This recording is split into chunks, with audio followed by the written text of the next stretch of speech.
For this episode, we're looking at a home inspired by Hygge Design. And if you've never heard the word Hygge before, don't worry. The idea is actually very simple.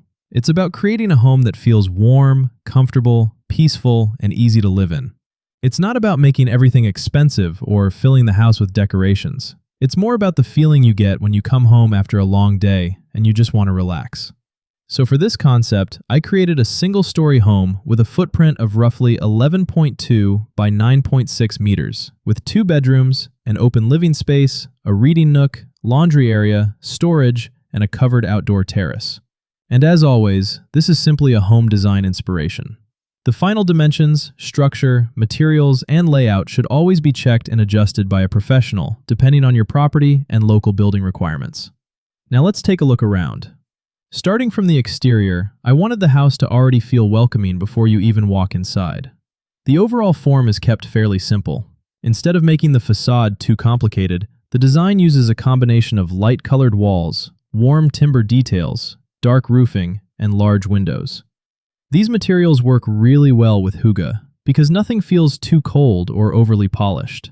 The timber gives the house warmth, while the light exterior keeps everything fresh and relaxed.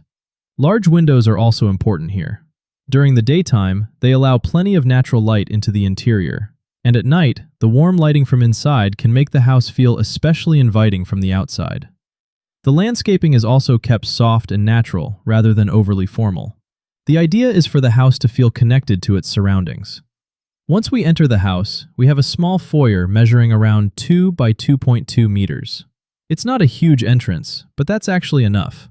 For a Hygge home, the entrance doesn't need to impress you with a dramatic staircase or expensive finishes. It just needs to make you feel comfortable. A simple wooden console, some hooks for everyday items, a small rug, perhaps a plant, and warm lighting can already make this area feel complete. And from here, you immediately get a glimpse of the main living space. That openness helps the home feel larger than it actually is. Moving into the living room, this is really the heart of the home. Instead of making the living room too formal, the furniture is arranged to encourage people to actually sit down, relax, talk, or spend time together. You have a comfortable sofa, an armchair, a simple wooden coffee table, soft rugs, cushions, and layered fabrics. These small details are very important in Hygge interiors. You don't need dozens of decorations. Sometimes a warm blanket, a soft rug, and the right lighting can completely change the atmosphere of a room. There's also a fireplace incorporated into this area. Now, depending on where you live, a fireplace may not always be practical, but the principle behind it is still useful. You can create that same cozy focal point using warm ambient lighting, textured walls, candles, or even a simple media wall with softer materials. The goal is really to create one area that naturally draws everyone together. Beside the living area, we have one of my favorite parts of this plan, the reading nook. It measures roughly 2.2 by 2 meters. And this small corner is a good example of how you don't always need an entire room to create something special. A built-in bench beside the window, comfortable cushions, a small side table, and maybe a few books are enough. You could sit here in the morning with coffee, read in the afternoon, or simply enjoy the natural light. And even if you're not really into reading, this can still work as a quiet corner for relaxing. It gives the house another place to sit without taking up too much floor area. The living room flows directly into the dining and kitchen area. Instead of separating everything with walls, the open layout keeps the main social spaces connected. This is especially nice for families because someone can be cooking while still talking to people in the living room or dining area. The dining table sits between the living room and kitchen, creating a natural transition between the two spaces. For the furniture, I would keep it simple. A solid wooden dining table with comfortable chairs already fits the Hygge character very well. Nothing too glossy or overly formal, just materials that feel natural and comfortable. The kitchen follows the same idea. Warm wood cabinetry, light countertops, simple hardware, open shelving in selected areas, and plenty of natural light. There's also an island in the center. Apart from giving you extra preparation space, the island becomes another place where people can sit, eat breakfast, or have a conversation while someone is cooking. And that social connection is actually a big part of Hygge. Moving into the private side of the house, we have the primary bedroom at approximately 3.8 by 3.6 meters. The bedroom continues the warm and simple design language. Instead of filling it with too much furniture, I would focus on the things that actually make the room comfortable. A well-sized bed, bedside tables, warm lamps, soft bedding, curtains, a rug, and enough storage. The color palette can stay neutral, but it doesn't have to be completely white. Warm beige, muted green, soft brown, off-white, and natural wood can make the space feel much more relaxing. Lighting is also important. Instead of relying only on one bright ceiling light, use softer bedside lamps or wall lights. That gives you different lighting depending on the time of day. The second bedroom measures around 3.2 by 3 meters.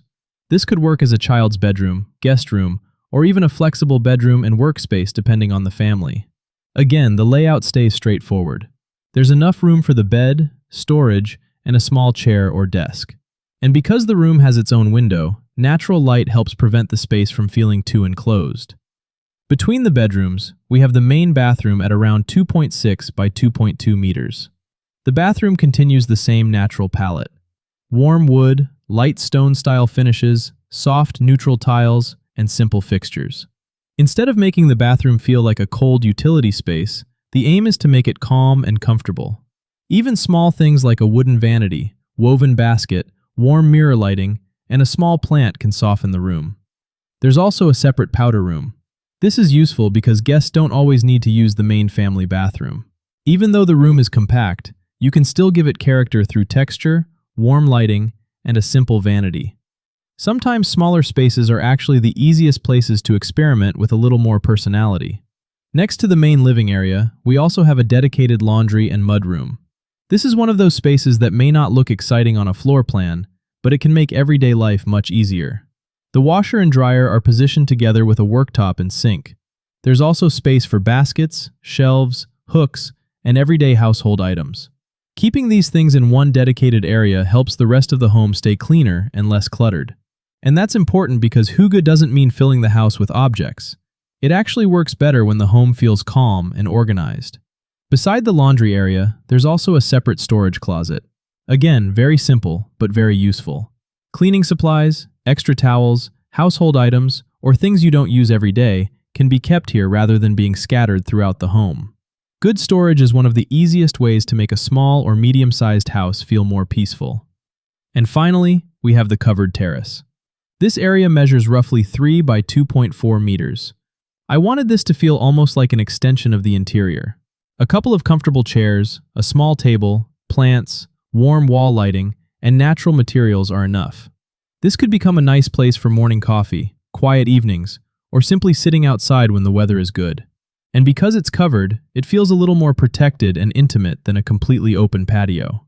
So overall, this Hygge-inspired home isn't really about creating the most impressive house. It's about creating a house that feels good to live in. Comfortable furniture, natural materials, warm lighting, useful storage, quiet corners, and spaces where people can naturally spend time together. That's what makes Hygge interesting. Sometimes good home design isn't about adding more. It's about choosing the right things and creating an atmosphere that makes you want to stay home a little longer. If you enjoyed this home design inspiration, let me know what design style you'd like to see next, and I'll see you in the next episode.